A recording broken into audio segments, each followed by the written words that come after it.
ഉസ്താദ് ഒരു ചാലഞ്ച് വെച്ചിനിയേ, അതിൽ സമ്മാനം തരണ്ടേ? ഒരു മാസത്തില് ഒരു വക്ത് പോലും കള ആക്കാതെ നിസ്കരിച്ചൊരു സമ്മാനം. ആരൊക്കെയാണ് ജയിച്ച ആൾക്കാർ? 4 ആൾക്കാരുണ്ട്. നീയെ ഇർഫാന, മിസ്ന, ഷദ. പോടാ അവിടെ. നിങ്ങളൊന്നുമില്ല, നിങ്ങളൊക്കെ തോറ്റിക്കണേ. സമ്മാനം തെറ്റേ? ഹിന ലീവാ?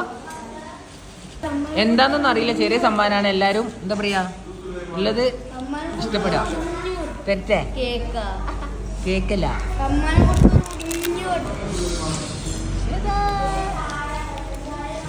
എനിക്ക് ഇഷ്ടപ്പെട്ട സാധനം ഞാൻ മാത്രല്ലേ. ഇഷ്ടപ്പെട്ടാ? ഓക്കെ അല്ലേ? ചിലക്ക് ഇഷ്ടപ്പെട്ടാ? അപ്പോ അടുത്ത ചാലഞ്ച് ഈ മാസം മുതൽ തുടങ്ങട്ടാ. 2 മാസം നിസ്കാരം ഒഴിവാക്കാതെ നിസ്കരിച്ചാൽ അടുത്ത സമ്മാനം. ഓക്കെ, അപ്പൊ എല്ലാരും ട്രൈ ചെയ്യാം. ഓക്കെ.